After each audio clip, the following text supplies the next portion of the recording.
और मुझे देखते ही हर चेहरे पर राहत की एक लहर दौड़ गई। जेम्स रिवर आखिरकार आ गया था। नमस्ते लेडीज, ये चेहरे इतने उतरे हुए क्यों हैं? मैंने मुस्कुराते हुए उनका अभिवादन किया। मेरा अंदाज पूरी तरह रिलैक्स था। मुझे इस तरह शांत देखकर उन तीनों की घबराहट थोड़ी कम हुई। मम्मा हग्स, पापा ने कहा है कि वो आज आपको घर ले जा रहे हैं। लिली के चेहरे पर एक बड़ी सी मुस्कान खिल गई। जैसे ही नन्ही जान ने अपनी मम्मा को देखा, उसने अपनी बाहें फैला दी और उनकी गोद में कूदने के लिए मचलने लगी। सेरेना उठी और उसने लिली को मेरी गोद से ले लिया। अपनी बेटी का मुस्कुराता चेहरा देखते ही उसके दिल की सारी चिंता एक झटके में गायब हो गई। उसने प्यार से नन्ही के गालों को चूमा और फिर थोड़ा नाटक करते हुए बोली, ओ भाई, यह गोल मटोल बच्चा कौन है? क्या ये अभी भी मेरी लिली ही है? जैसे ही मैंने सेरेना को ये कहते सुना, मुझे समझ आ गया कि अब आफत आने वाली है। हुआ भी वही। मम्मा की बात सुनकर लिली के होंठ तुरंत बाहर निकल आए। अभी कुछ पल पहले की वो प्यारी मुस्कान गायब हो गई। उसने दुखी मन से अपनी माँ को देखा। मम्मा बदल गई हैं। वो अब पहले जैसी अच्छी मम्मा नहीं रही। नन्ही के चेहरे के इस बिजली जैसी तेज बदलाव को देखकर हर कोई हंस पड़ा। मिया उसे चिढ़ाने के लिए आगे बढ़ी, पर लिली ने तिरस्कार से अपना चेहरा दूसरी तरफ घुमा लिया। उसे याद था कि पापा ने क्या कहा था। यही वो गोल मटोल आंटी हैं जो उसे स्नैक्स खिलाती रहती थी, जिसकी वजह से उसका वजन बढ़ गया। मैं भी उनके साथ हंसने लगा। पूरे परिवार का एक साथ होना वाकई मुझे सुकून दे रहा था। मैंने आगे बढ़कर सेरेना का हाथ थामा। मेरी आंखों में गर्माहट और मुस्कान थी। पत्नी, एक पल मेरा इंतजार करो। चूंकि हम यहां से जा रहे हैं तो मुझे कम से कम किसी को कुछ तो कहना ही होगा। एक बार मैं ये निपटा लूं, फिर मैं तुम्हें घर ले जाऊंगा। हम अब अकेले शांति से आगे बढ़ेंगे। Quietly grow. सेरेना, जिसका हाथ मैंने अभी पकड़ा था, थोड़ी शर्मा गई। उसके दिल में एक मीठी गर्माहट महसूस हुई। उसने बस धीरे से हूं कहा। मैं क्या करने जा रहा था, उसे इस बात की परवाह नहीं थी। उसे मेरे हर फैसले पर पूरा भरोसा था। इतना कहकर मैंने मिस क्लेयर और मिया की तरफ देखा और उन्हें सिर हिलाकर इशारा किया। मेरे आत्मविश्वास को देखकर उनकी चिंता भी दूर हो गई। दोनों मुस्कुरा दी। मैं वापस एंजेला के ऑफिस की ओर चल पड़ा। मुझे एक अजीब सा एहसास हुआ। पिछली बार जब मैं यहां आया था तो वो मंजर अभी भी मेरी यादों में धुंधला सा पर साफ था। मैंने सोचा नहीं था कि जब मैं दोबारा यहां लौटूंगा तो वो हमारे अलग होने का पल होगा। ज्यादा सोचे बिना मैंने दरवाजा खटखटाया। अंदर से एंजेला की जानी पहचानी आवाज आई। मैंने दरवाजा खोला और अंदर चला गया। डिप्टी डायरेक्टर यांग, काफी समय बाद मिलना हुआ। वो काम में व्यस्त थी। एंजेला ने जैसे ही वो आवाज सुनी, वो थोड़ा ठिठक गई। उसने ऊपर देखा और मेरी वही गर्मजोशी भरी मुस्कान देखी, बिल्कुल वैसी ही जैसी उस दिन थी जब उसने मुझे स्टेशन से रिसीव किया था। एक दुर्लभ शालीनता और शालीनता वाला व्यक्ति जैसा इस दुनिया में कम ही मिलता है। कितनी अफसोस की बात थी कि किस्मत ने कभी उसका साथ नहीं दिया। गलत समय पर गलत इंसान से मिलना, वो बस एक मुस्कान के साथ इसे जाने ही दे सकती थी। एंजेला मुस्कुराई और उसने अपनी नजरें उठाकर सीधे सामने कुर्सी पर बैठे उस व्यक्ति मुझ की ओर देखा। मुझे लगा ही था कि तुम सीधे यहां आओगे। बस ये उम्मीद नहीं थी कि इतनी जल्दी आओगे। काफी समय बाद मिले, जेम्स रिवर। मिस्टर जांग, मैंने अपनी पत्नी की समस्या पर एक मजबूर पति की तरह अपना गाल खुजलाया। जब पत्नी मुश्किल में हो तो इस पति को कुछ तो करना ही पड़ेगा, है ना? चलिए सीधे मुद्दे पर आते हैं। आप जानती ही हैं कि मैं यहां क्यों हूं। चूंकि आपने कॉन्ट्रैक्ट तोड़ा है, मेरे पास सेरेना को अपने साथ ले जाने के अलावा कोई विकल्प नहीं है। आपके एचआर विभाग में आप ही थीं जिन्हें मैं ढूंढ सका। इस परेशानी के लिए माफी चाहता हूं। कॉन्ट्रैक्ट की कागजी कार्यवाही मैं आप पर छोड़ता हूं। एंजेला ने डेस्क पर रखी फाइलों को एक तरफ किया और सिर हिलाया। ठीक है, मैं ही तुम्हें कंपनी में लाई थी, तो ये सही है कि तुम्हारी रवानगी डिपार्चर भी मैं ही संभालूं। पर मेरे पिता तुमसे मिलना चाहेंगे। क्या ये ठीक रहेगा? बिल्कुल। चेयरमैन यांग का मुझसे मिलना चाहना एक अच्छी बात है। चलिए अभी चलते हैं। हमें दोपहर में पैकिंग करके घर भी निकलना है। मैं बिना किसी हिचकिचाहट के मान गया। यिंग हाई एंटरटेनमेंट को लेकर मेरी धारणा हमेशा अच्छी रही थी। उन्होंने जो फैसला लिया था मैं उसे समझ सकता था। आखिर किसी एक कलाकार के लिए एक कंपनी दूसरी कंपनी से सीधे युद्ध की उम्मीद नहीं कर सकती थी। ठीक है, चलिए। एंजेला ने भी देर नहीं की। वो तुरंत खड़ी हुई और दरवाजे की ओर बढ़ी। मैं उसके पीछे हो लिया। हम दोनों गलियारे में साथ साथ चले, पर ज्यादा बात नहीं हुई। इस मुलाकात में हम एक दूसरे से और भी दूर लग रहे थे, यहां तक कि हमारी पहली मुलाकात से भी ज्यादा। हम चेयरमैन के ऑफिस पहुंचे। डेविड यांग हमारा ही इंतजार कर रहे थे। मुझे देखकर उनके चेहरे पर कोई हैरानी नहीं हुई। इसके बजाय उन्होंने मेरे सामने चाय का एक कप रखा और कहा, ओल्ड जांग, तुम आ गए। आओ चाय पियो। मैं स्वाभाविक रूप से बैठ गया, चाय की एक चुस्की ली और मुस्कुराया। चेयरमैन यांग, आपकी उदारता के लिए शुक्रिया। मुझे आप सबका शुक्रिया अदा करना चाहिए कि आपने इस दौरान मेरी पत्नी का ख्याल रखा। सच में धन्यवाद। डेविड यांग भी मुस्कुराए। उन्होंने मुझे बिल्कुल उसी तरह देखा जैसे पहले दिन देखा था और भावुक होकर बोले, मैं ये धन्यवाद स्वीकार करता हूं।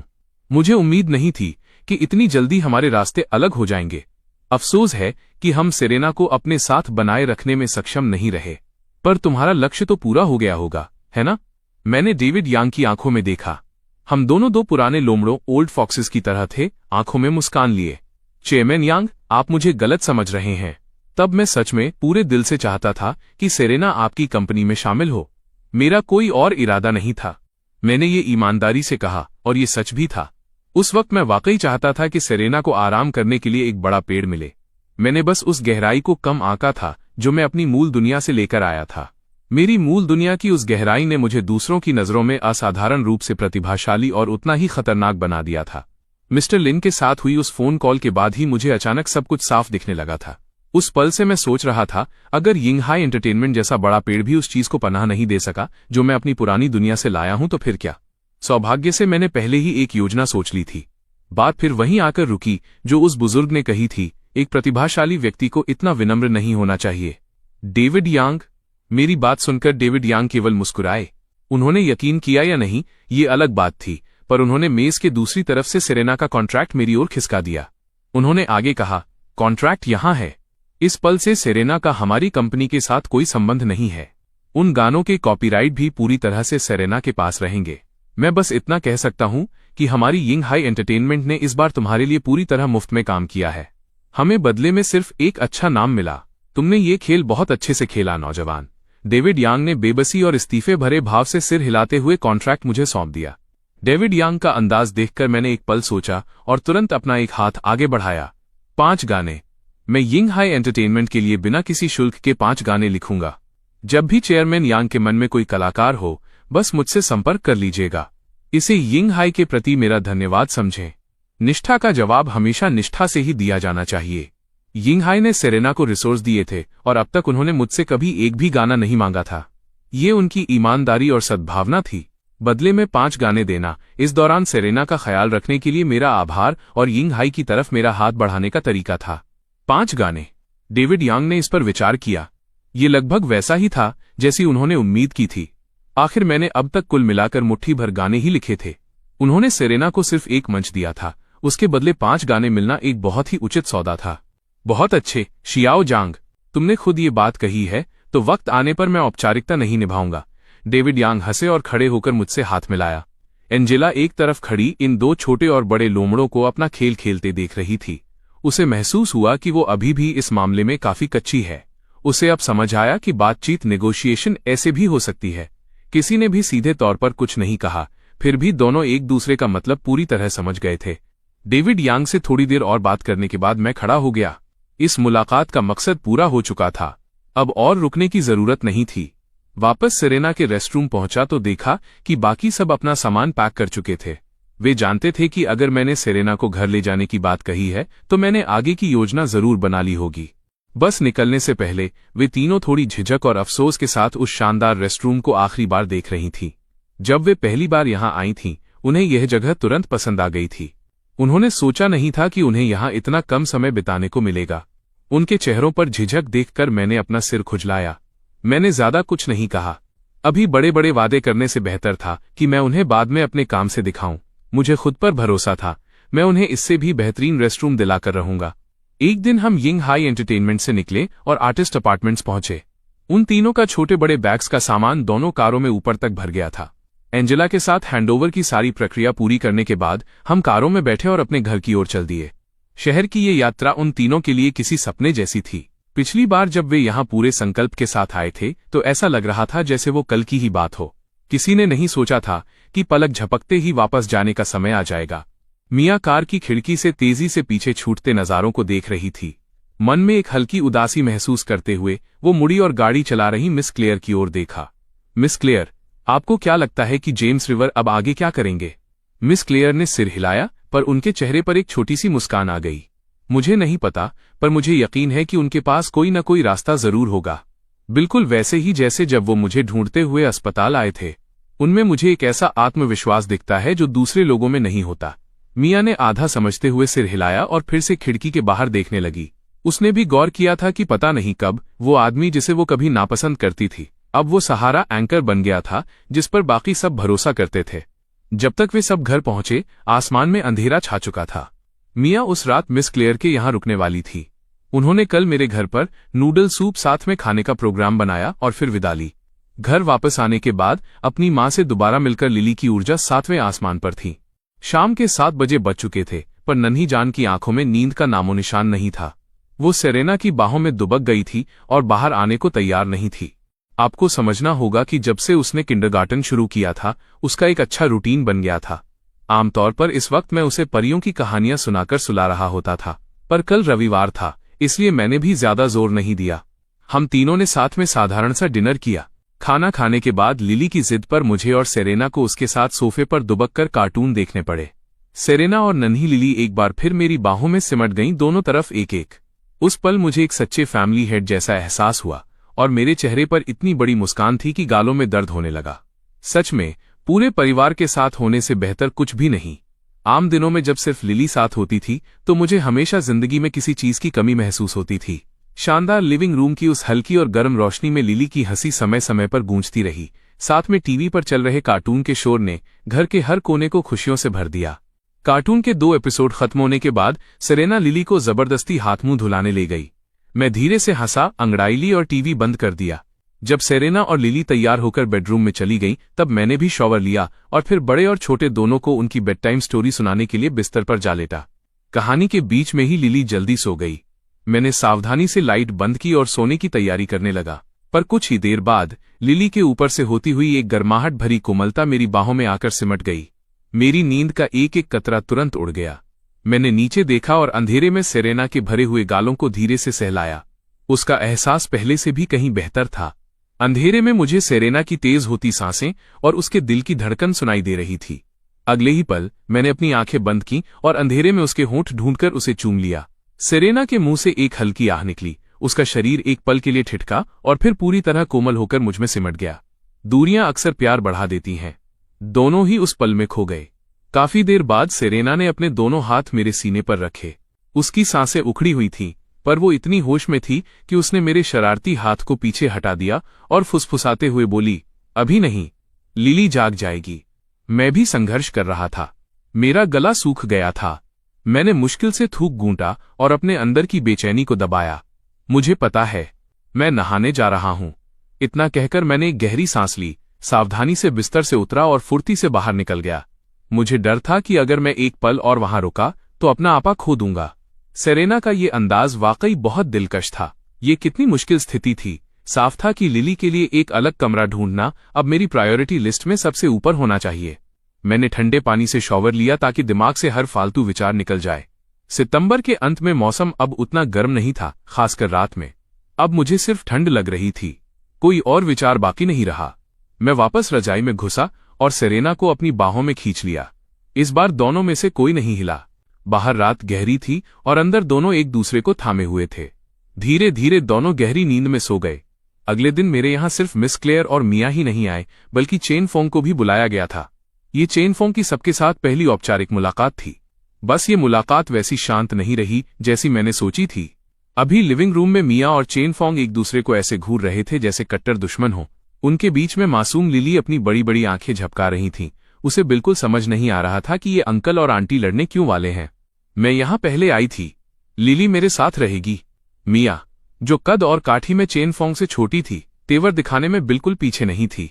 उसने लिली का एक हाथ पकड़ रखा था और चेन फोंग को नफरत भरी नजरों से देख रही थी। पहले आने से क्या होता है, लिली को मेरा गिफ्ट ज्यादा पसंद आया है। देखो, उसने अभी भी वही खिलौना पकड़ा है जो मैं लाया हूं। चेन फोंग ने बड़े ही घमंड से मिया को नीचे की तरफ देखा। उसका वो चेहरा देखकर मिया का मन कर रहा था कि वो उछलकर उसे एक मुक्का मार दे। ठीक है, ठीक है, मैंने तुम सबको यहां लड़ने के लिए नहीं बुलाया है, और लिली तुम दोनों में से किसी की नहीं है, वो मेरी है।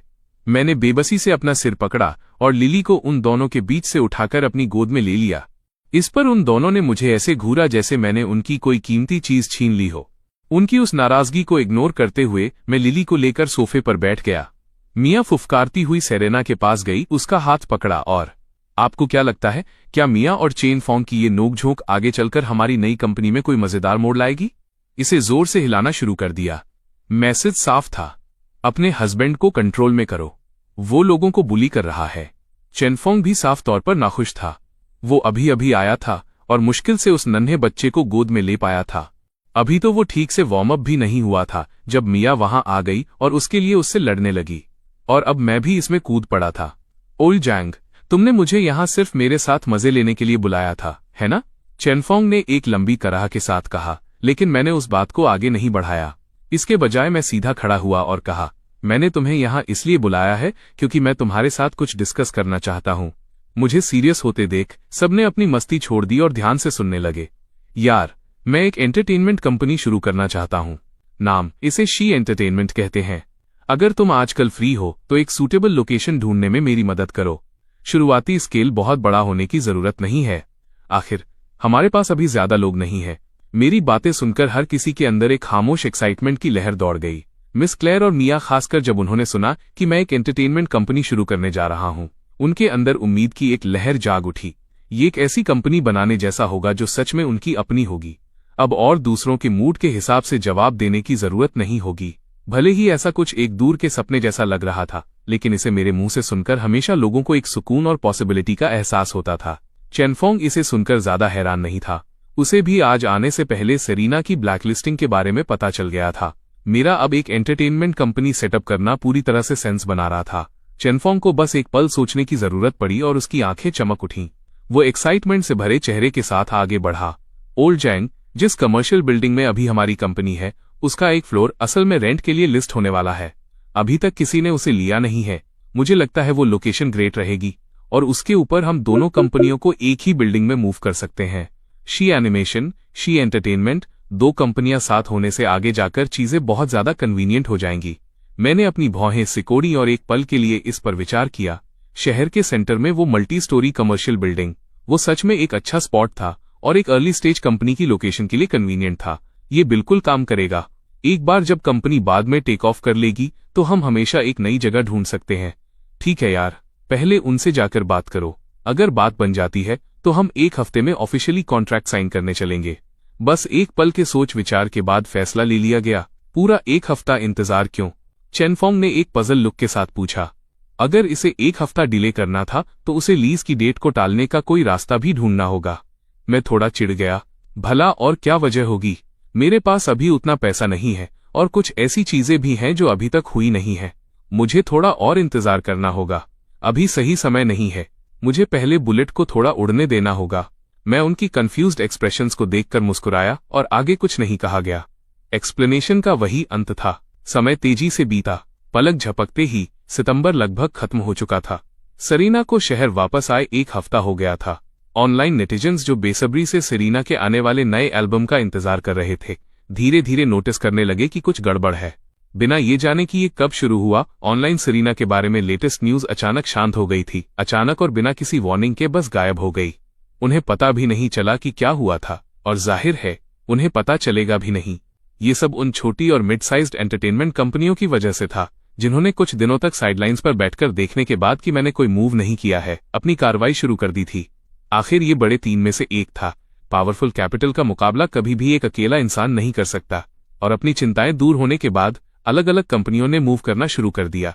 और इस तरह ऑनलाइन जो सीन चल रहा था वो सामने आया। मीडिया ने सेरीना से रिलेटेड किसी भी टॉपिक को पब्लिश करना बंद कर दिया।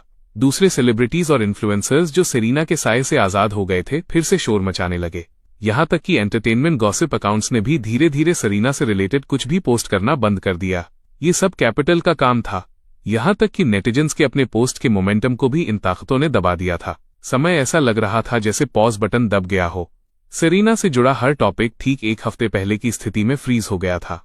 नेटिजन्स जो धीरे धीरे होश में आ रहे थे, वो सिर्फ सेरीना के वीबो और माई डुइन पर एक साथ जमा होकर डिस्कस कर सकते थे कि क्या हो रहा है। खासकर जब उन्होंने शोर शराबे और उथल पुथल से भरे लेटेस्ट ट्रेंडिंग टॉपिक्स देखे, उन्होंने खुद को सेरेना और मुझे और भी ज्यादा मिस करते हुए पाया।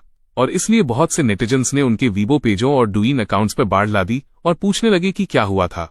सेरीना की सबसे रिसेंट वीबो पोस्ट अभी भी वही थी जिसमें 1 अक्टूबर को एल्बम आने का अनाउंसमेंट था।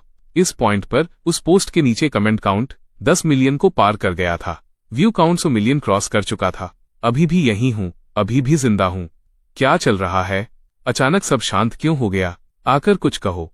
ये मुझे बहुत बुरा फील करा रहा है। एक और दिन बिना किसी नए अपडेट के। भाइयों, मेरा पोस्ट बूस्ट करने में मेरी मदद करो। सीरियसली, मेरे पोस्ट पर पहले ही इतने सारे लाइक्स और रीपोस्ट्स हैं। ये ट्रेंड क्यों नहीं कर रहा? बिल्कुल, कुछ तो डेफिनेटली गड़बड़ लग रहा है। तुम्हें इसे फील करने की जरूरत नहीं है। ये गड़बड़ ही है। ये सिचुएशन मुझे कुछ समय पहले के एक खास आर्टिस्ट की धुंधली याद दिला रही है। क्या तुम उसी की बात कर रहे हो जो ब्लैकलिस्ट हो गया था? कोई चांस नहीं है। जैसे जैसे समय बीता, नेटिजन्स की बेचैनी बढ़ती गई, खासकर तब जब उन्होंने अचानक नोटिस किया कि सरीना के नाम के नीचे वाला वीबो टैग, जिस पर पहले यिंग है एंटरटेनमेंट का लेबल दिखता था, अब गायब था। क्या सरीना सच में ब्लैकलिस्ट हो गई है या वो फिर से इंडस्ट्री से रिटायर हो गई है? एक पल के लिए सभी नेटिजन्स को कंफ्यूजन महसूस हुआ। उन्होंने अभी अभी कुछ सच में अच्छा म्यूजिक सुनना शुरू किया था और अब वापस उसी कचरे पर जाना जिसे वो पहले सुना करते थे। कुछ ऐसा था जिसे वो सच में बर्दाश्त नहीं कर सकते थे। तुमने हमारे कान खराब कर दिए और अब तुम इसे ऐसे ही छीन रहे हो। नेटिजन्स इस दौरान कंफ्यूजन से इन्वेस्टिगेशन और फिर सीधे गुस्से की ओर बढ़ गए। सरीना के अलावा वीबो और मेरे डूइन यिंगहाई एंटरटेनमेंट के कमेंट सेक्शन में भी उनकी वजह से बाढ़ आ गई और सब तहस नहस हो गया। गुस्से से भरे नेटिजन्स बिना सिर के मक्खियों की तरह हर जगह टकरा रहे थे। उनके अंदर की फ्रस्ट्रेशन असली थी। एल्बम अभी तक ड्रॉप भी नहीं हुआ और अब इंसान ही गायब हो गया। इस वक्त टीएनमी एंटरटेनमेंट की बिल्डिंग में लुगाव का सेक्रेटरी ठंडे पसीने पोंछते हुए सिचुएशन रिपोर्ट कर रहा था। उसने उम्मीद नहीं की थी कि सरीना के गायब होने से नेटिजन्स का ऐसा रिएक्शन आएगा। चेयरमैन, क्या हमें सच में ऑनलाइन कुछ करने की जरूरत नहीं है? अभी वहां सिर्फ गुस्सा भरा हुआ है। हमारे नीचे की कंपनियां भी इसे झेल नहीं पा रही हैं। इस इंसिडेंट का ओरिजिन टीएनमी एंटरटेनमेंट की तरफ इशारा करता है। अगर चीजें बिगड़ी तो हर कोई तिनमे पर उंगली उठाएगा। लेकिन लुगाव के एक्सप्रेशन बिल्कुल शांत थे। उसने अपना हाथ हिलाया। इसकी चिंता मत करो, बस एक भीड़ है। एक बार जब वो अपनी भड़ास निकाल लेंगे तो वो नेचुरली शांत हो जाएंगे। लुगाव ने अपनी बात खत्म ही की थी कि तभी ऑफिस का दरवाजा अचानक खुला और ह्यूमन रिसोर्स और ऑपरेशंस डिपार्टमेंट का हेड पसीने में तरबतर होकर अंदर आया। इससे पहले कि लुगाव अपनी भौहें सिकोड़कर कुछ कहता, वो पहले ही बोल पड़ा। चेयरमैन जेम्स रिवर्स, उसने वीबो पर पोस्ट किया है। लुगाव की त्योरियां और भी चढ़ गईं। उसके चेहरे पर साफ चिड़चिड़ापन था। उसने वीबो पर पोस्ट किया तो किया। तुम तमाशा क्यों बना रहे हो? बस उसके पोस्ट का ट्रैफिक सप्रेस करते रहो। लेकिन किसी की हिम्मत नहीं हो रही उसे सप्रेस करने की। ऑपरेशंस डायरेक्टर की आवाज में रोने जैसा लहजा था। उसके हाथ भी हल्के कांप रहे थे। उसने एक गाना पोस्ट किया है। इसका नाम काउंटर स्ट्राइक है। लेकिन ये सबसे इंपॉर्टेंट हिस्सा नहीं है। सबसे इंपॉर्टेंट बात यह है कि हयांग ने इसे रीपोस्ट और लाइक किया है। बड़ी खबर, जेम्स रिवर्स ने आखिरकार वीबो पर पोस्ट किया है। पहले क्योंकि ट्रैफिक सप्रेस किया गया था, इसलिए सिर्फ थोड़े से नेटिजन्स को इसके बारे में पता चला। लेकिन अब वो पोस्ट सीधा ट्रेंडिंग चार्ट्स में टॉप पर पहुंच गई। क्यों, आप पूछेंगे? क्योंकि नेशनल ब्रॉडकास्टर ने अभी इसे रीपोस्ट किया है। खुशी की लहर। हर किसी के लिए उस पल में ये अंधेरे में रोशनी की एक किरण मिलने जैसा था। इतने लंबे समय से दबे रहने के बाद उन्होंने एक्साइटमेंट में उस पोस्ट को टैप करके खोला जिसे नेशनल ब्रॉडकास्टर ने रीपोस्ट किया था। वीबो पोस्ट के अंदर एक वीडियो और एक लंबा रिटेन स्टेटमेंट था। हेलो एवरीवन, बहुत समय बाद मिले। मैं आज वीबो अपडेट कर रहा हूं क्योंकि मैं सबको समझाना चाहता हूं कि पिछले कुछ समय से सरीना के साथ क्या हो रहा है। जैसा कि आप देख सकते हैं, सरीना ने यिंगहाई एंटरटेनमेंट के साथ अपना कॉन्ट्रैक्ट खत्म कर दिया है। बेशक हम और यिंगहाई अच्छे माहौल में अलग हुए हैं। हर कोई पहले शांत हो जाइए। टैलेंट मुसीबत को अट्रैक्ट करता है। एंटरटेनमेंट वर्ल्ड को नेविगेट करना आसान नहीं है। कोई नहीं चाहता था कि हमारे लिए चीजें अच्छी रहें। उन्होंने बिना किसी परवाह के सरीना के खिलाफ एक ब्लैकलिस्टिंग ऑर्डर जारी कर दिया। मुझे लगता है कि मेरे बिना कहे ही आप सब गेस कर सकते हैं कि वो कौन है। बस ये जान लीजिए कि वो यिंगहाई एंटरटेनमेंट नहीं था। अभी के लिए हमारे पास बाहर जाकर अपना कुछ खड़ा करने के अलावा और कोई चॉइस नहीं है। यहाँ मैं उन लोगों से कुछ कहना चाहता हूँ जिन्हें लगता है कि वो जो चाहें कर सकते हैं। इस इंडस्ट्री में ये आदमी तुम इसे कवर नहीं कर सकते। एंटरटेनमेंट वर्ल्ड का नया एरा, हम ही वो होंगे जो इसे पूरी तरह बदल देंगे। नीचे दिया गया गाना काउंटर स्ट्राइक कहलाता है। ये उनके लिए है और आप सभी के लिए भी। इस दौरान आपके सपोर्ट और फिक्र के लिए आप सभी का शुक्रिया। हम आखिरी दम तक लड़ेंगे। चलो शुरू करते हैं। बस इन शब्दों को पढ़कर ही नेटिजन्स एक्साइटमेंट से झूम उठे। वाकई उनका अंदाजा सही था। कैपिटल फिर से एंटरटेनमेंट वर्ल्ड को सप्रेस कर रहा था। चाइनीज एंटरटेनमेंट आखिर बन क्या गया है, और उनकी इतनी हिम्मत कि उन्होंने ऐसा किया। एक रेयर और असली आर्टिस्ट आखिरकार सामने आया था। एक rare god like song writer आखिरकार सामने आया था, और वो सच में उन्हें ब्लैकलिस्ट करना चाहते थे। उस पल में नेटिजन्स के दिलों में आग लग गई। उन्हें ये सोचने की जरूरत भी नहीं थी कि अगर वो यिंगहाई एंटरटेनमेंट नहीं है तो चाइनीज म्यूजिक वर्ल्ड में सिर्फ वही 2 जायंट्स हो सकते हैं जो ऐसा कुछ करने के काबिल हैं। उन्होंने अभी तक हयांग का लिखा हुआ भी नहीं पढ़ा था जब उसने इसे रीपोस्ट किया। अभी तक वीडियो पर क्लिक भी नहीं किया था, और नीचे कमेंट्स पहले ही एक्सप्लोड हो चुके थे। अरे कम ऑन, यह कहने की जरूरत ही नहीं है। ये या तो तिनमे है या शांगशी। क्या उन्हें सच में लगता है कि हम नेटिजन्स मर चुके हैं? ये अब सिर्फ लाइन क्रॉस करना नहीं है, ये हमारे सिर पर गंदगी करने जैसा है। मेरी आंखें और कान कई दिनों से गंदे हो रहे हैं। भाइयों, हम क्या करें? उनके पेजेस पर जाकर हमला भी मत करो, तुम बस उन्हें ट्रैफिक दे रहे होगे। भाइयों, पहले रैशनल बनते हैं, तुम अभी जाकर उन्हें हीट दे रहे हो। अब से उन 2 कंपनियों से जो कुछ भी आएगा हम उसका बॉयकॉट करेंगे। बिल्कुल, ऊपर वाला बंदा सही कह रहा है। पहले देखो हयांग ने क्या कहा है, फिर वीडियो देखो। और क्या जेम्स रिवर्स ने नहीं कहा कि जेम्स रिवर्स आखिरी दम तक लड़ेगा? हम बस उसे सपोर्ट करते हैं। सही बात है, सही बात है। पहले वीडियो देखो। नेटिजन्स के बीच गुस्से की लहर के बाद वे वापस वीबो पोस्ट पढ़ने गए, और हयांग ने अपने रीपोस्ट में जो लिखा था वो साफ नजर आ रहा था। गाना ग्रेट है। अगर एंटरटेनमेंट वर्ल्ड में सर्वाइव करना बहुत मुश्किल हो जाए तो बेझिझक हमारे पास हयांग आ जाना। साथ ही हयांग का नया program chasing dreams with young hearts कल रात 8 बजे आधिकारिक तौर पर हयांग चैनल पर एयर होगा। थीम सॉन्ग एक साथ हुई पर अपलोड किया जाएगा। एक मजेदार बात, theme song exclusively James reverse ने लिखा है। समय पर ट्यून इन करने के लिए आप सभी का स्वागत है। तुम्हारा क्या मतलब है कि इंडस्ट्री में सर्वाइव नहीं कर सकते तो हयांग आ जाओ? हम नेटिजन्स एग्री नहीं करते। बेशक नेटिजन्स समझ गए थे, एक बार अगर मैं हयांग चला गया तो आगे आने वाले कोई भी नए गाने बहुत कम और दूर दूर हो जाएंगे। मैं अब बस कैजुअली गाने नहीं निकाल पाऊंगा। ये अनएक्सेप्टेबल था। बदकिस्मती से मैंने तुरंत हयांग को रिप्लाई किया, इनवाइट के लिए शुक्रिया हयांग, मैं वहां नहीं आऊंगा। ये इंटरैक्शन, ये रिस्पॉन्स, इसने उस पल में नेटिजन्स को गहराई से सैटिस्फाई कर दिया। इसे पढ़ने वाले सभी नेटिजन्स ने अनजाने में सिर हिलाया। सही है, वो एंटरटेनमेंट वर्ल्ड का हिस्सा है, वो कहीं और नहीं जा सकता। रही बात उसके मोमेंटम की, तो वो हम होंगे जो उसे प्रोटेक्ट करेंगे। इसके बाद नेटिजन्स ने धड़कते दिल और उम्मीद के साथ एक्साइटमेंट में वीडियो टैप करके खोला। इतने समय से उनका कोई नया गाना नहीं सुना था। इसे बहुत मिस किया। वीडियो खुला। वीडियो में मैंने एक डेनिम जैकेट पहनी थी, आंखें बंद थी, एक हाथ में माइक्रोफोन ऊंचा उठा हुआ था और मेरे चेहरे के हर इंच से फाइटिंग स्पिरिट झलक रही थी। अगले ही पल म्यूजिक शुरू हुआ। इलेक्ट्रिक गिटार से चलती एक तेज और अर्जेंट मेलोडी, जिसके ऊपर एक इलेक्ट्रॉनिकली सिंथेसाइज्ड बैटल एंथम की लेयर थी। इसने हर किसी को अनजाने में अपना सिर ऊपर नीचे हिलाने पर मजबूर कर दिया। फिर वीडियो में मैंने अपनी आंखें झटके से खोली, माइक पकड़ा और पहली लाइन शुरू की। मैं म्यूजिक के साथ जंप कर रहा था, अपना हाथ ऊंचा उठाता और उसे नीचे की ओर क्रैश करता। इसे सुनने वाला हर नेटिजन अनजाने में अपनी बॉडी को साथ में मूव करने लगा। उनमें से कुछ तो खाना बनाने के बीच में थे, अपने स्पैटुला पकड़े हुए थे और खुद को हवा में उन्हें लहराने से रोक नहीं पाए। गाना चलता रहा। तुम जानना चाहते हो कि बैटल एंथम कैसा सुनाई देता है? ये है एक बैटल एंथम। ये पूरी तरह से आग है, और इस आदमी की सॉन्ग राइटिंग हमेशा की तरह आज भी कंसिस्टेंट है। गाना सुन रहे नेटिजन्स एक्साइटेड हो उठे। उन्होंने अपनी उंगलियों से अपनी स्क्रीन्स पर वार किया। उनमें से हर किसी को ऐसा लगा जैसे वे खुद वॉरियर्स में बदल रहे हों। Counter strike, counter strike, wild card जाने के लिए तैयार है। तुम हमें ब्लैकलिस्ट करना चाहते हो? तो आ जाओ फिर, ले आओ इसे। फाइट वू, एक बैटल एंथम। एंटरटेनमेंट वर्ल्ड में बैटल एंथम सुने हुए कितना समय हो गया है। ये प्योर सेटिस्फैक्शन है। भाइयों, मैं तुम्हें एक जोक सुनाता हूं। मैंने अभी कुछ मीडिया आउटलेट्स को सेरेना के लेटेस्ट अपडेट के बारे में पोस्ट करते देखा। ये क्लाउन्स कुछ अलग ही हैं। वे ज्यादा देर टिक नहीं सके। Hilarious, same. मैंने भी इसे देखा। अब तो गॉसिप अकाउंट्स भी रेंगते हुए बाहर आ रहे हैं। हमें ब्लैकलिस्ट करो, जाओ और हायांग को ब्लैकलिस्ट करने की कोशिश करो। क्या किसी ने किसी को ब्लैकलिस्ट करने के लिए तुम्हारी परमिशन मांगी थी? हा, काउंटर स्ट्राइक वाले मेरे एक वेबो पोस्ट ने बेचैन और फ्रस्ट्रेटेड नेटिजन्स को तुरंत एक ठिकाना दे दिया।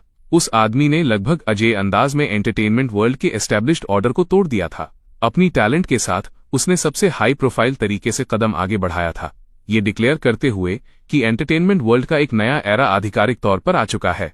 इस मोमेंट पर सबसे ज्यादा सफर करने वाले वे मीडिया आउटलेट्स और इंडिपेंडेंट गॉसिप अकाउंट्स थे। उनमें से हर कोई अंदर ही अंदर रो रहा था। कैपिटल ने पहले प्रेशर डाला था और कुछ दिनों तक बीच में लटके रहने के बाद वे हमेशा की तरह हार मान गए थे। कैपिटल ने जिसकी उम्मीद नहीं की थी वो ये था कि मैं यहां उनका इंतजार कर रहा था। हाईयांग ने पहले ही लाइक और रीपोस्ट कर दिया था। वे हाईयांग के छोटे फॉलोअर्स थे। क्या वे लाइन में न आने का रिस्क उठा सकते थे? ये सच में बहुत मुश्किल था। ऐसा लग रहा है जैसे न्यू ईयर जल्दी आ गया है। न्यू ईयर आ गया है। जैसे जैसे मेरे वेबो पोस्ट का ट्रैफिक और भी बढ़ता गया, खबर सुनकर और भी ज्यादा नेटिजन्स वहां उमड़ पड़े। उन्होंने एक्साइटमेंट में उस पोस्ट को टैप करके खोला जिसका वे इतने समय से इंतजार कर रहे थे। उनके चेहरे खुशी से चमक उठे। बेशक ये वही होना चाहिए था। सिर्फ इस आदमी के गाने ही उन्हें पूरी तरह से खुद को खोने पर मजबूर कर सकते थे। और सिर्फ आज का काउंटर स्ट्राइक ही नहीं, कल हाईयांग का chasing dreams with a young heart भी आने वाला था। और उसके अगले दिन सेरीना का एल्बम ड्रॉप होने वाला था। इसमें न केवल न्यू सॉन्ग के गाने थे बल्कि एक मिस्टीरियस नया गाना इन लव भी था। इन लव का नाम सुनकर नेटिजन्स को एक पल में प्योर खुशी की लहर महसूस हुई। ये सच में वैसा ही था जैसे न्यू ईयर जल्दी आ गया हो। ऑनलाइन बज पूरी तरह से एक्सप्लोड हो गया क्योंकि कई मीडिया आउटलेट्स और गॉसिप अकाउंट्स इसमें कूद पड़े। ये सिर्फ वीबो नहीं था, यहां तक कि टूटियाओ, डुइन और सनसनीखेज न्यूज फीड्स भी इसमें शामिल हो गए। अचानक मेरा वीबो पोस्ट और हायांग का रीपोस्ट एक साथ हर प्लेटफॉर्म पर ट्रेंडिंग चार्ट्स में टॉप पर पहुंच गए। जो कुछ भी पहले टॉप पर था उसे नीचे धकेल दिया गया और वो दूसरे नंबर पर कांपने लगा। टीएनमे एंटरटेनमेंट के अंदर लुगाओ चार्ट्स पर राज करने वाले उस पोस्ट को देख रहा था जो न रुकने वाले मोमेंटम के साथ चमक रहा था। उसके एक्सप्रेशन अब तक के सबसे डार्क पॉइंट पर पहुंच चुके थे। उसने कभी उम्मीद नहीं की थी कि हायांग बाहर आकर मुझे इस तरह बैक करेगा। पास्ट में ये आर्टिस्ट और सेलिब्रिटीज कैपिटल के लिए सिर्फ खिलौनों से बढ़कर कुछ नहीं थे। यहां तक कि जब सेरीना और मैं अपनी पॉपुलैरिटी के पीक पर थे उसने इसे कभी सीरियसली नहीं लिया था क्योंकि मोमेंटम हमेशा बीत जाता है। इसे हमेशा वापस नीचे धकेला जा सकता था। एक बार मोमेंटम चला गया तो सब कुछ फिर से शांत हो जाता। कैपिटल को कभी हराया नहीं जा सकता था क्योंकि कोई भी कभी को ऑपरेशन के फायदों को मना नहीं कर पाता था। लेकिन अब एक अकेले इंसान ने उस रूल को तोड़ दिया था। वजह सिंपल थी, हायांग सामने आ गया था। कैपिटल चाहे कितना भी पावरफुल क्यों ना हो, उसने हायांग के सामने लापरवाही करने की हिम्मत नहीं की। लुगाओ ने शांति से अपना फोन नीचे रख दिया और सिर्फ इसी मोमेंट पर उसने आखिरकार स्वीकार किया कि मेरे पास वाकई उसका अपोनेंट बनने का स्टैंडिंग है। वो मुझे ब्लैकलिस्ट करना चाहता था और एक ही चाल से मैंने उसकी फोर्स को उसी के खिलाफ मोड़ दिया और ब्लैकलिस्टिंग को एक जोक बना दिया। जो बात एक्सेप्ट करना सबसे मुश्किल थी वो ये थी कि हायांग ने प्रोएक्टिवली बाहर आकर मेरी तरफ से बात की थी। आप सिर्फ इमेजिन कर सकते थे कि मैं असल में कितना फॉर्मिडेबल था। नीचे ऑर्डर भेज दो, सेरीना के खिलाफ जितने भी मेजर्स हैं उन्हें टर्मिनेट कर दो। हाँ, चूंकि जेम्स रिवर्स एक फाइट चाहता है तो उसे वही मिलना चाहिए जो वो चाहता है। मैं देखना चाहता हूं कि एक अकेला इंसान एक साथ कैपिटल का मुकाबला कैसे करता है। उधर शांगशी एंटरटेनमेंट में तियान शुनशी अपनी उन छोटी आंखों को सिकोड़कर शांति से वो सब देख रहा था जो इस वक्त वीबो पर हो रहा था। एक पल बाद वो अचानक हंसा और अपने आप में बड़बड़ाया, इंटरेस्टिंग, अब ये वाकई इंटरेस्टिंग है। उधर यिंगहाई एंटरटेनमेंट में डेविड यांग आराम से बैठा हुआ वीबो पढ़ रहा था। उसका एक्सप्रेशन रिलैक्स्ड और बेफिक्र था। एंजेला उसके बगल में बैठी थी, उसकी आंखें खुली की खुली रह गईं। इस पॉइंट पर उसके पास वाकई एक रास्ता था। उसने सच में पूरी चीज को परफेक्टली सॉल्व कर दिया। मैंने तुम्हें बताया था कि वो कोई ऑर्डिनरी इंसान नहीं है। वो बिना श्योर हुए कोई काम नहीं करेगा। बेटी, अपने पिता को देखो। क्या मेरा जजमेंट तुम्हारे जजमेंट से थोड़ा बेहतर नहीं है? डेविड यांग ने एक हल्की हंसी छोड़ी, टेबल से चाय का कप उठाया और एक घूंट लिया। एंजेला ने अपने घमंडी पिता पर एक नजर डाली और बड़बड़ाए बिना नहीं रह सकी, दो लोमड़ियां, दोनों में से कोई भी शरीफ नहीं है। ये सुनकर डेविड यांग ने लगभग अपनी चाय थूक ही दी थी। तुम्हारा क्या मतलब है कि कोई शरीफ नहीं है? जेम्स रिवर्स के बारे में ऐसा कहना एक बात है, लेकिन अब तुम अपने खुद के पिता के बारे में भी ऐसा कह रही हो। जेम्स रिवर्स, आखिर तुम्हारा दिमाग कैसे काम करता है? वो वाकई इनक्रेडिबल था। आखिर वो हायांग है। मिया की डरी हुई चीख ने मेरे कान फाड़ दिए। मैंने जल्दी से उसे शांत होने के लिए कहा, आराम से, आराम से, खुद को देखो। तुमने पहले कभी ऐसा कुछ नहीं देखा है। मैं मुस्कुराया। सच तो ये है कि मुझे भी उम्मीद नहीं थी कि हायांग मेरा वीबो रीपोस्ट करेगा। ओरिजिनली मेरा प्लान सिर्फ पहले एक वीबो पोस्ट करने का था और एक बार जब हायांग का प्रोग्राम एयर होता तो मेरा गाना नेचुरली उसके साथ ही हिट हो जाता। उस पॉइंट पर वे सभी so called capital forces naturally मेरे मोमेंटम को दबा नहीं पाती। इन दोनों सिचुएशंस में सिर्फ इतना फर्क था कि एक प्रोएक्टिव था और एक रिएक्टिव। मुझे सच में उम्मीद नहीं थी कि हायांग सीधे तौर पर बोलेगा। हालांकि इससे मुझ पर काफी बड़ा एहसान चढ़ गया है। हायांग का एहसान लेना बुरा नहीं लग रहा था। तुम्हारा क्या मतलब है कि कभी ऐसा कुछ नहीं देखा? सेरीना को देखो, वो भी उतनी ही हैरान है। मेरी बात सुनकर मिया ने नाराजगी से मुंह बनाया। उसने अपना सिर दूसरी तरफ घुमा लिया, जैसे कह रही हो कि उसकी सरीना की हालत भी कोई बेहतर नहीं है। मैंने मुड़कर देखा और पाया कि सरीना सोफे पर बैठी मुझे खाली नजरों से देख रही थी। उसका चेहरा गुलाबी पड़ गया था। मैंने धीरे से अपना गला साफ किया, बकवास मत करो। सरीना हैरान नहीं है। सच तो ये था कि आज सुबह जब छोटी वाली सो रही थी तब पूरी तरह जागने से पहले ही मैंने उसका फायदा उठा लिया था, इसीलिए वो अभी ऐसी हालत में थी। ठीक है, तुम खुद ही हैरान होती रहो, मुझे बाहर जाना है। आज मैंने चेन फैंग के साथ कम्युनिकेशंस यूनिवर्सिटी जाकर कुछ वॉइस एक्टर्स रिक्रूट करने का प्लान बनाया है। मैंने अपना फोन उठाया, टाइम चेक किया और खड़ा हो गया। फिर मैंने सरीना की तरफ देखा। अभी भी ख्यालों में खोई हुई हो वाइफ, मैं बाहर जा रहा हूं। ठीक है सरीना। उसका पूरा सिर इस वक्त उलझा हुआ था। मेरी बात सुनकर उसने थोड़े खोए हुए अंदाज में अपना सिर उठाया। उसे खुद भी नहीं पता था कि मैंने असल में क्या कहा था। मैंने अपनी नाक रगड़ी, मन ही मन मुस्कुराया और मिया की उलझन भरी नजरों के बीच जल्दी से दरवाजा खोलकर बाहर निकल गया। शुक्र है कि मैं इतने समय से सिंगल था। सुबह सुबह ऐसा कुछ देखकर जाहिर है मैं खुद को रोक नहीं पाया और इसका नतीजा ये हुआ कि सरीना उस हालत में पहुंच गई। वैसे ईमानदारी से कहूं तो अगर ये दोबारा हुआ तब भी मैं खुद को रोक नहीं पाऊंगा। मैं ड्राइव करके सीधे जियांगचेंग कम्युनिकेशंस यूनिवर्सिटी के गेट तक पहुंचा। मैंने पहले से तैयार मास्क और बेसबॉल कैप पहनी और कार से बाहर निकला। इन दिनों मेरी ऑनलाइन प्रेजेंस बड़ी होती जा रही थी, जिसका मतलब था कि जब भी मैं बाहर जाऊं मास्क और बेसबॉल कैप एसेंशियल आइटम्स बन गए थे। यूनिवर्सिटी गेट पर स्टूडेंट्स समय समय पर 2-3 के ग्रुप में पास से गुजर रहे थे। मैं मेन एंट्रेंस तक गया और पाया कि चेन फैंग पहले से ही वहां खड़ा इंतजार कर रहा था। मुझे लोगों को रिक्रूट करने के बारे में ज्यादा नहीं पता था। मैं इस बार सिर्फ इसलिए आया था क्योंकि चेन फैंग ने मुझसे कहा था, ओल्ड जियांग इधर। मेरे गेट तक पहुंचने से पहले ही चेन फैंग ने आवाज दे दी थी। वाकई एक मास्क और एक कैप किसी ऐसे इंसान के सामने पूरी तरह बेकार थे जो आपको अच्छी तरह जानता हो। मैं जल्दी से चलकर गया और कैंपस के अंदर देखते हुए पूछा, ठीक है, क्या प्लान है? हम ये कैसे कर रहे हैं? चलो चलो। मैंने पहले ही अंदर के कुछ स्टूडेंट से कांटेक्ट कर लिया है। उन्होंने आज इंटरव्यू के लिए काफी लोगों को इकट्ठा किया है। वे सब हमारा इंतजार कर रहे हैं। समझ गया। मैंने सिर हिलाया और चेन फैंग के साथ यूनिवर्सिटी के अंदर चला गया। जब छोटा सा रिक्रूटमेंट सेशन शुरू हुआ तब मुझे एहसास हुआ कि यहां आने का मेरा मेन पर्पस सिर्फ एक मैस्कॉट बनना था। मैंने जवान स्टूडेंट्स को भूखे भेड़ियों जैसी आंखों से अपनी ओर देखते हुए देखा और चुपचाप थूक गिला किया। इस वक्त मेरे मन में चेन फैंग के लिए सिर्फ नफरत थी। ये आदमी जो अपने बॉस का इस्तेमाल एम्प्लॉयज को अट्रैक्ट करने के लिए करता है। कोई हैरानी नहीं कि एक सिंपल रिक्रूटमेंट लगभग एक छोटे लेवल के फैन इवेंट में बदल गया था। ऐसा इसलिए था क्योंकि इस आदमी ने इन स्टूडेंट्स को पहले ही बता दिया था कि मैं भी आ रहा हूं। मैं रिक्रूटमेंट से सुन नहीं हुआ था, मैं ऑटोग्राफ देते देते सुन हो गया था। भले ही आखिर में रिक्रूटमेंट का ऑब्जेक्टिव पूरी तरह पूरा हो गया था। इस वक्त मैं बस अपने बगल वाले उस मोटे आदमी को, जो किसी बेवकूफ की तरह मुस्कुरा रहा था, उसे पकड़कर मार्केट भेजना चाहता था। सच में उसे मॉर्निंग मार्केट भेजना चाहता था। मुझे पोक चाहिए था। आखिरकार स्टूडेंट्स के उस घेरे से निकलकर मैं भागने में कामयाब रहा। मैंने पहली बार राहत की सांस ली। मैंने फेमस होने के नुकसान का अनुभव कर लिया था। शुक्र है कि इन स्टूडेंट्स के पास अभी भी प्रोफेशनल एथिक्स थे और उन्होंने इसे लेकर कोई बड़ा तमाशा नहीं किया, वरना मैं इमेजिन भी नहीं करना चाहता कि वहां क्या सीन होता। हम दोनों स्कूल से बाहर निकले। चेन फैंग मन ही मन हंसा। ओल्ड जियांग, देखो तुम्हारे साथ आने से हमारे द्वारा रिक्रूट किए गए वॉइस एक्टर्स की क्वालिटी कितनी बढ़ गई, और तुम्हारे यहां जज करने के लिए होने से मुझे काफी बेहतर महसूस हो रहा है। मैंने उसे तिरछी नजरों से देखा। वो लॉजिक गलत नहीं है, लेकिन उसे इस तरह देखने पर मेरा उसे पंच करने का मन क्यों कर रहा है? अब जब वॉइस एक्टर्स और बाकी सारा स्टाफ पूरी तरह तैयार है तो यहां से प्रोफेशनल साइड की चीजें तुम्हारे हाथ में है।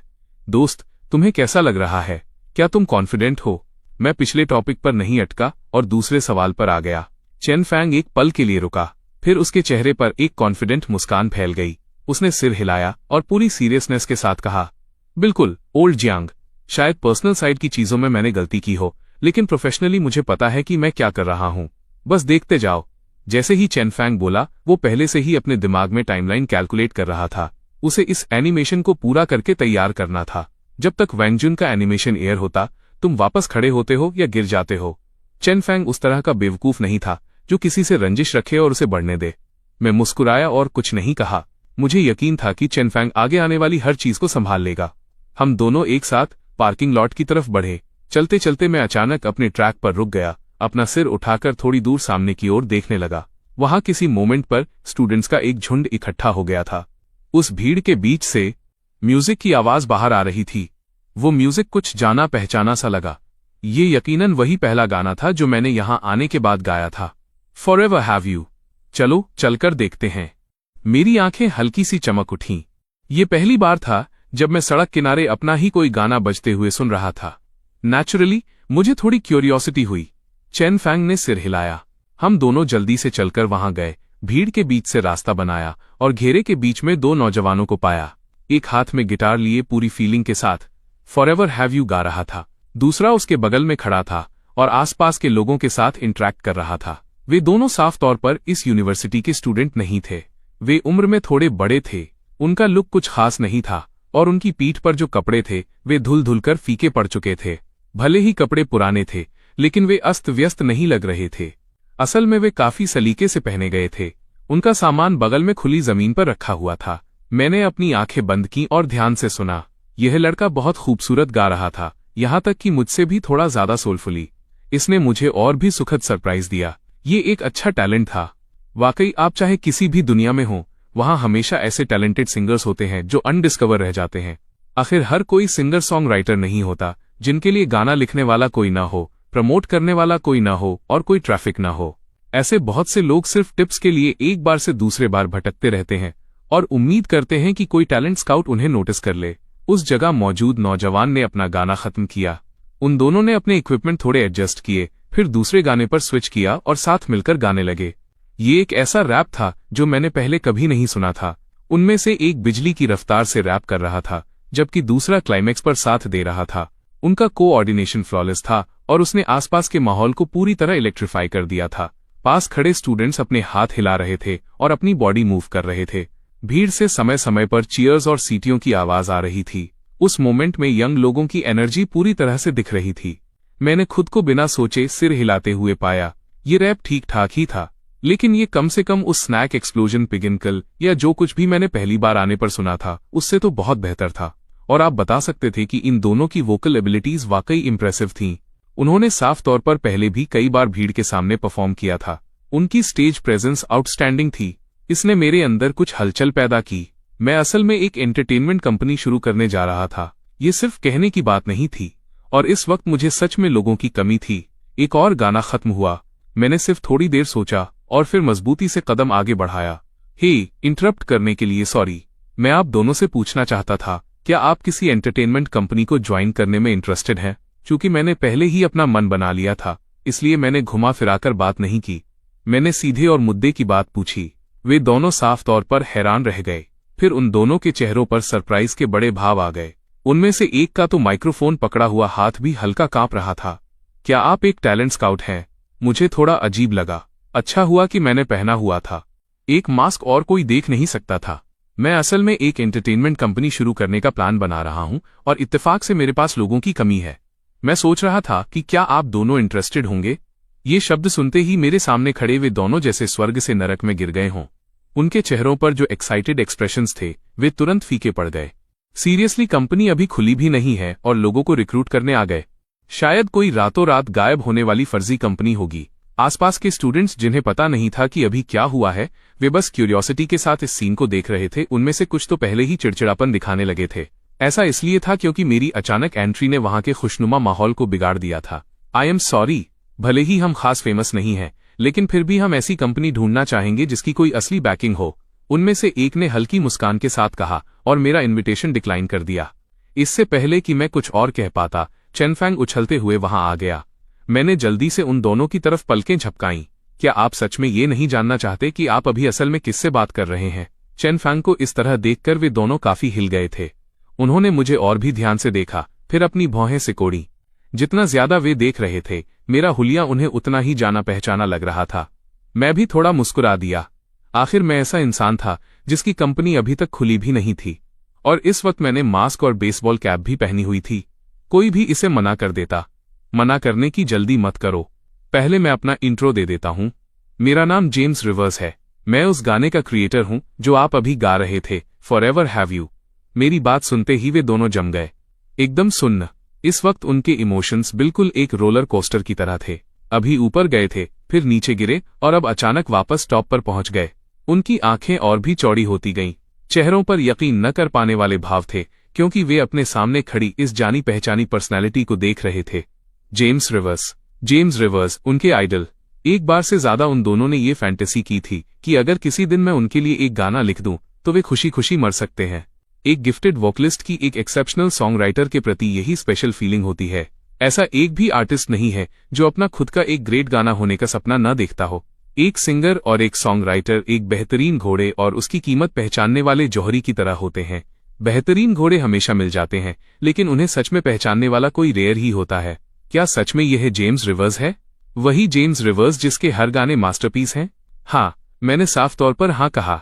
वे दोनों एक पल के लिए फिर से सुन्न हो गए, फिर अचानक एक दूसरे को देखा और फिर मेरे पूरी तरह उलझे हुए एक्सप्रेशन को देखते हुए उन्होंने जमीन से अपना सामान उठाया, मुझे दोनों तरफ से एक एक करके पकड़ा और एग्जिट की तरफ खींचने लगे।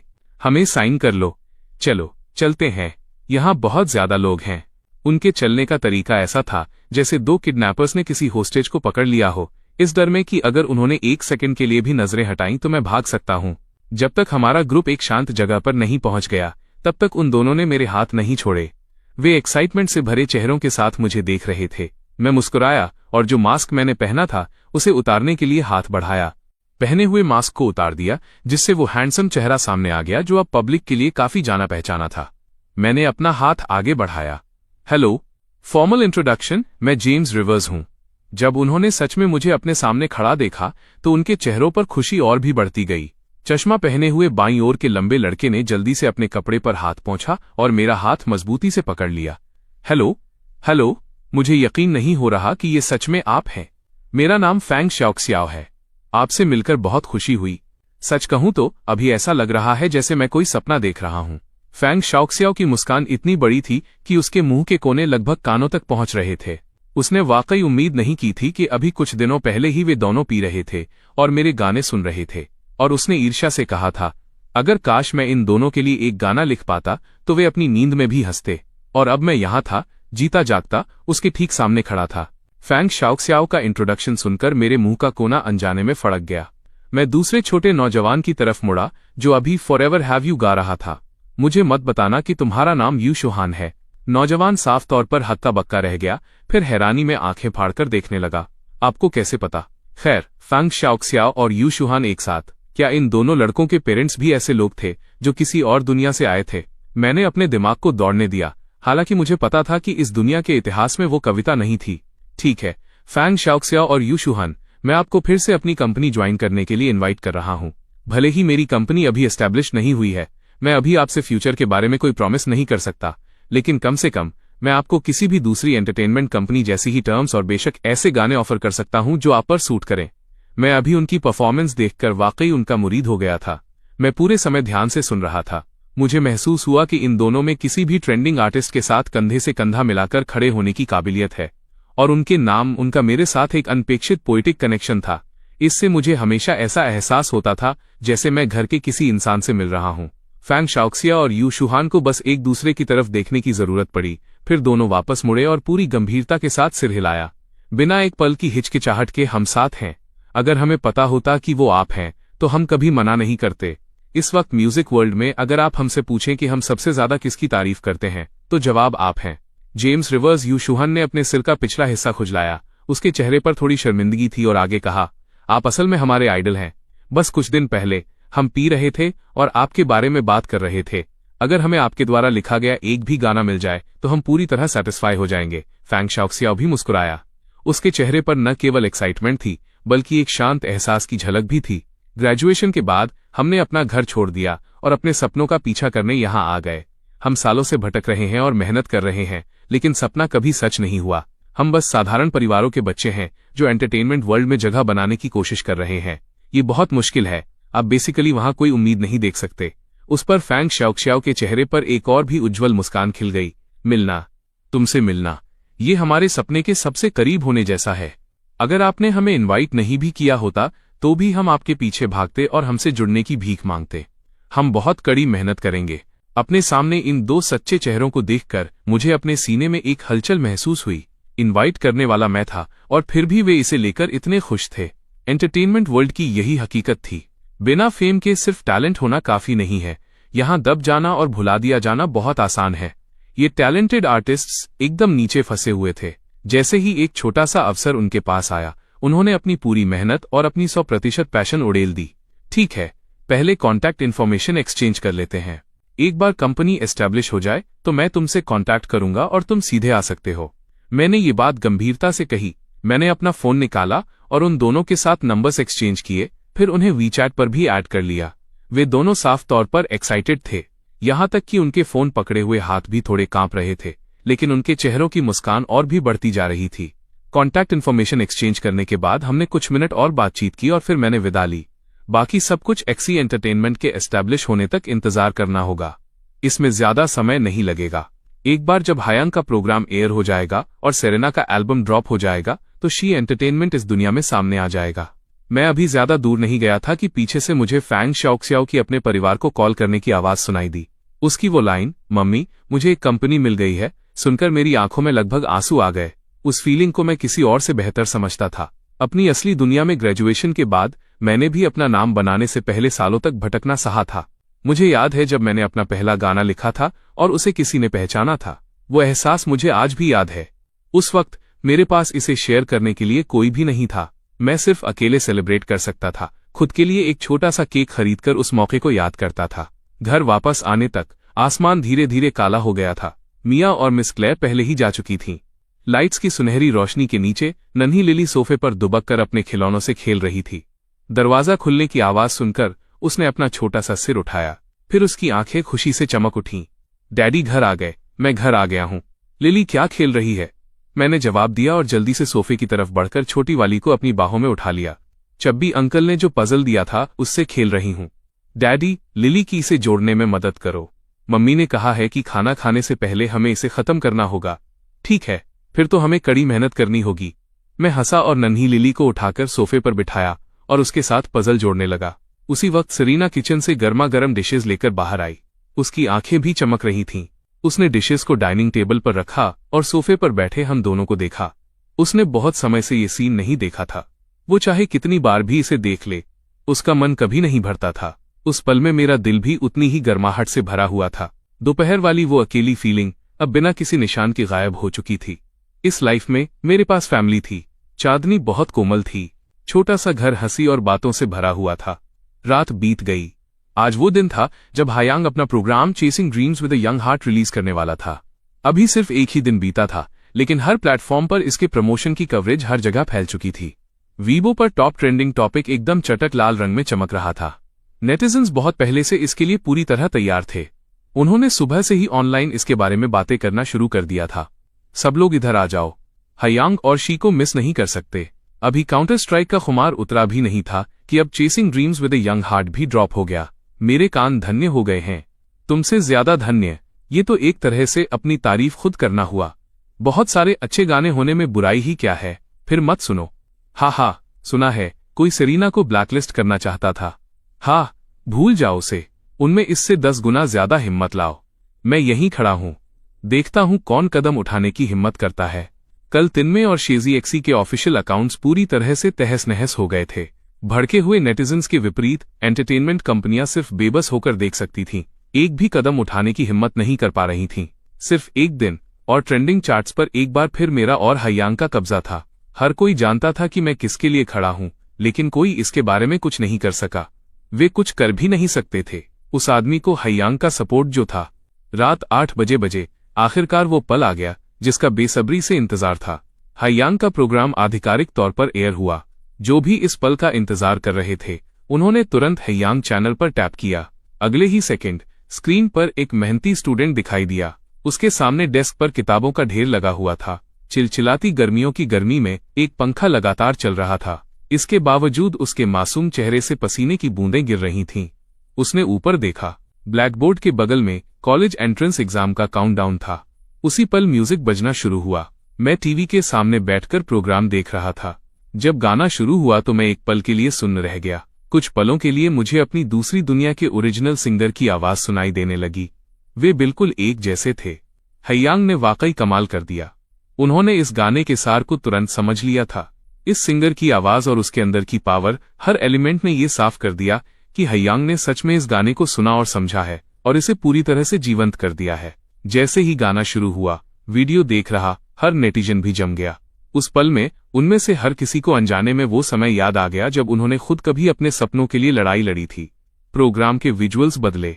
कैमरा स्टूडेंट से हटकर मिट्टी में सने एक वर्कर पर गया। उसका पूरा शरीर पसीने और कीचड़ से भीगा हुआ था, लेकिन फिर भी वो अपनी पीठ पर खुद से कई गुना ऊंचे स्टील के बीम उठाए हुए था।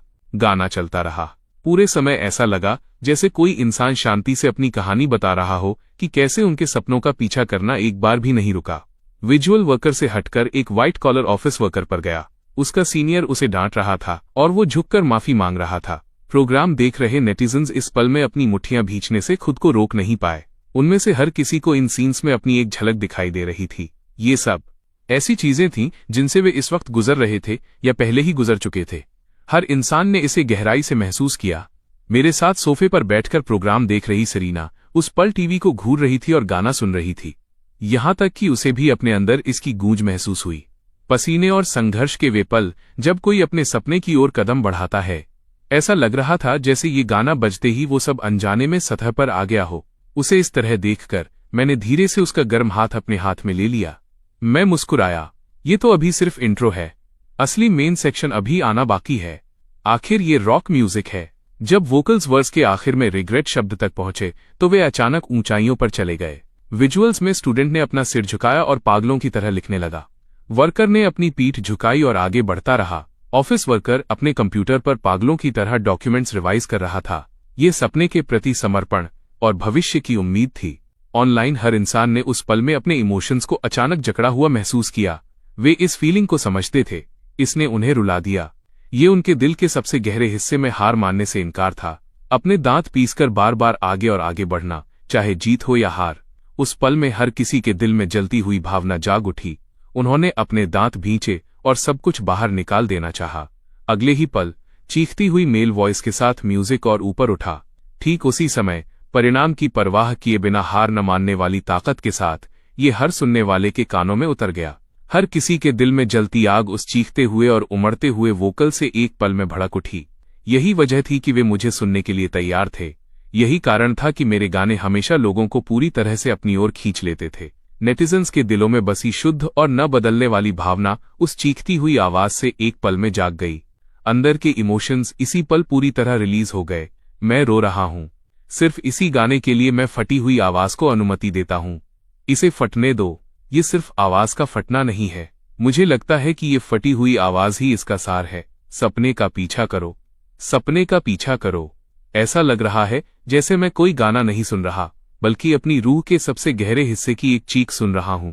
ईमानदारी से कहूं तो इसे सुनकर मुझे ऐसा लगा जैसे मैं उन दिनों में वापस चला गया हूं जब मैं दिन रात घिस रहा था।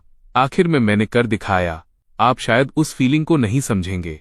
ये रॉक बॉटम पर पहुंचने और वहां से वापस उछलने के बाद की एक तरह की हिस्टीरिया है। ये गाना उस हिस्टेरिकल और जीजान से की गई लड़ाई का वाकई सबसे अच्छा एक्सप्रेशन है। इस पॉइंट पर मेरे पास उस कंपनी को घसीटने और उनके लिए एक कविता लिखने के अलावा कोई चॉइस नहीं है जो सेरीना को ब्लैकलिस्ट करना चाहती थी। जाओ और किसी को ब्लैकलिस्ट करो। हमें देखने दो कि क्या तुम सच में ऐसा कर पाए। हम ऐसा म्यूजिक सुनने और कहाँ जाएंगे। ये गाना सुनकर मुझे आखिरकार समझ आया कि क्यों हयांग अपने लोगों को बचाने के लिए बाहर आया। वोकल्स फट सकते हैं, लेकिन आप इसकी की को कम नहीं कर सकते। इस मोमेंट पर किसी को इस बात की परवाह नहीं थी कि प्रोग्राम में कौन से विजुअल्स चल रहे हैं, क्योंकि सिर्फ गाने से ही उनके दिमाग ने ऑटोमेटिकली खुद के प्राइवेट इमेज बना लिए थे। गाना सुन रहे नेटिजन्स के इमोशंस पूरी तरह भड़क उठे थे। कौन कहता है कि रॉक म्यूजिक का कोई फ्यूचर नहीं है? कौन कहता है कि रॉक म्यूजिक सिर्फ कुछ लोगों के लिए है? तो फिर ये क्या है? नेटिजन्स ने अपने फोन कसकर पकड़ लिए या अपनी टीवी के सामने आंखें बंद करके बैठ गए ताकि कानों में पड़ने वाला ये म्यूजिक उन्हें पूरी तरह भिगो सके। इस पल में हुआयंग हेडक्वार्टर में लिन गुडोंग और 60 साल के एक बुजुर्ग बड़ी स्क्रीन पर रियल टाइम व्यू काउंट देख रहे थे। उनकी आंखों की खुशी छिपाना नामुमकिन था। ये प्रोग्राम उनके द्वारा किए गए किसी भी पिछले प्रोग्राम से ज्यादा सक्सेसफुल था। ओल्ड डीयू, मेरे इंस्टिंक्ट्स के बारे में क्या ख्याल है? हाँ, मैंने तुमसे कहा था कि इस बच्चे के गाने के साथ ये हमेशा काम करेगा। लिन गुडोंग दिल खोलकर हंसे। ऐसा लग रहा था जैसे वो किसी और के बजाय खुद की तारीफ कर रहे हों।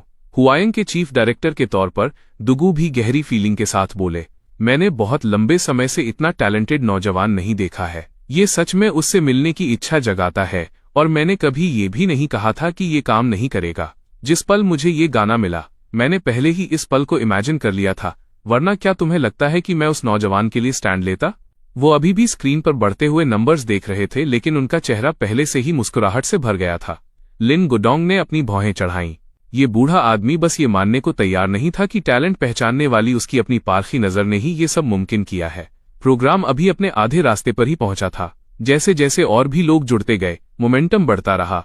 नए आने वालों ने अभी एक शब्द भी नहीं कहा था कि वे गाने के पूरी तरह मुरीद हो गए, और फिर वे भी एक साथ म्यूजिक में डूब गए। Top tier music, top tier lyrics. उन्होंने एक बार फिर मेरी क्रिएटिव एबिलिटी का गवाह बना।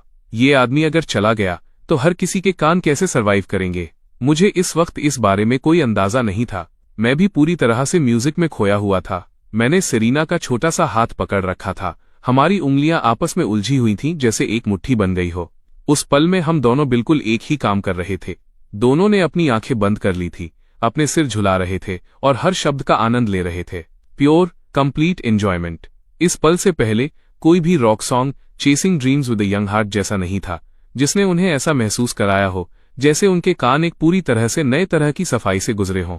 मैंने हर एक इंसान के अंदर रहने वाले सपनों के प्रति अटूट समर्पण और सक्सेस के लिए गहरी चाहत को आवाज दी थी। प्रोग्राम अपने आखिरी पलों में पहुंचा। स्क्रीन पर जो चेहरे पहले दिखाई दिए थे, वे अब भविष्य की ओर देख रहे थे, सामने से आती शानदार रोशनी का सामना कर रहे थे, और उनके चेहरों पर खुशी की मुस्कान थी जो बुढ़ापे तक कभी कम नहीं हुई। गाना अपने अंत तक पहुंचा। हर किसी का दिल शांति से ठहर गया। हंगामे के बाद रोजमर्रा की जिंदगी में वापसी हुई। हर दिन के संघर्ष की ओर लौटते हुए प्रोग्राम के बिल्कुल आखिर में बड़े अक्षरों में एक लाइन धीरे से दिखाई दी, जिसने